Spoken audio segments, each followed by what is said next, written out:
Okay, now we know that for the past 125 years, oil has been the king of fuels on this planet. Even though oil is the first thing we think about when we think about fuels, uh, wind energy is the fastest growing in the world. Although oil is very important, and there are also other fuels that are very important to our planet. Today I'm going to discuss to you guys about different types of alternative fuels, their cost, and what renewability means to us. So to give you an idea, I'll introduce you guys first to different types of alternative fuels. First, solar energy. For solar energy, there are two types currently that we can use commercially or residentially, for your home or for different companies and stuff like that. Concentrating solar power systems is like more of a, it's an easier type of to understand. Basically, it's just like they're out in the desert because they take so much space. They're just like these humongous and like hundreds of mirrors focusing on one tower that has heating cool that has a um, heating temperature liquid, and when that liquid gets very hot, it also heats up water, and that water turns into the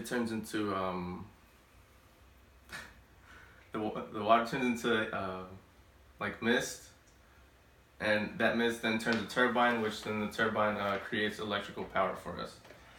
And there's also photovoltaic cells, which are basically solar panels. And the solar panels, you can put those up in your house, which a lot of people have been trying to do, even though they're a bit expensive at first.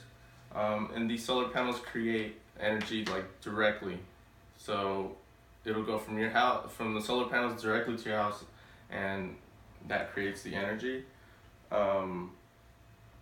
William Cunningham, the author of Environmental Science: A Global Concern, states that the Global Wind Energy Council could supply 40 times the current electricity supply. So for wind energy, it's also a great idea, but the wind turbines can only be located in offshore or in the United States, only like around the Great Plains or at the top of mountains, because there isn't wind everywhere.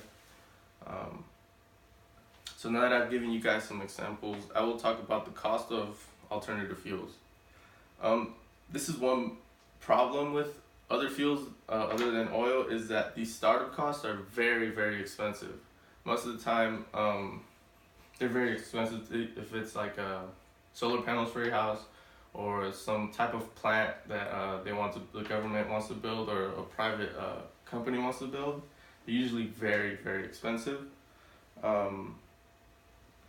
To install solar panels to an efficient house, depending on where you live, it used to cost around $15,000 to $20,000 at $5 per watt, but the prices are lowering, and if they do lower it to around $1 a watt, it can pay itself in 5 to 7 years. And based on the average price today at $3.16 a watt, a 5K watt system could cost $11,000 after tax credits. So as long as the prices are lowering, it's much better. And to go back to wind farms, a lot of farmers, I explained to you guys that the Great Plains is a great place for wind farms. So a lot of farmers have been increasing their demand. They want these wind farms because 1,000 megawatts of wind energy can create 3,000 permanent jobs. They can pay $4 million in rent money to landowners, and it can also pay $3.6 million in tax payments to local governments. So it's just to give you an idea of the money that it can move around. Now that I've given you some examples and explained the cost, renewability is also very important. Renewability is basically, it's not that wind and solar energy are like there's an infinite amount, even though you would think so. It's also something you could sort of, you just have to handle it correctly, Most of all, like I said, they are renewable, and you would think they can't be depleted, which they can't really be depleted, but you can mess up, I guess, like when you're trying to build them and stuff. Um, so also, this type of energy or fuel is something we don't have to constantly be looking for, like oil. When I was in fifth grade, we went to the BP oil company, and they showed us how they have to look for oil. Because once they take it all out, like that's it. You have to go somewhere else to find it. And solar energy, I mean, that's everywhere. Wind energy, it's not everywhere, but it is something that can constantly be found. And in conclusion, we should now have a better idea of alternative fuels and their cost effectiveness. Remember that these are only some alternative. I only talked about solar energy and wind energy, but there's like also hydroelectric power, which is just water, like dams. You create dams; those can also serve as fuel.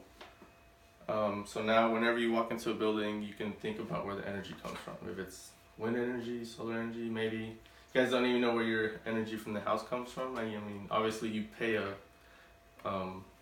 company, but maybe you can look up where it comes from. So thank you.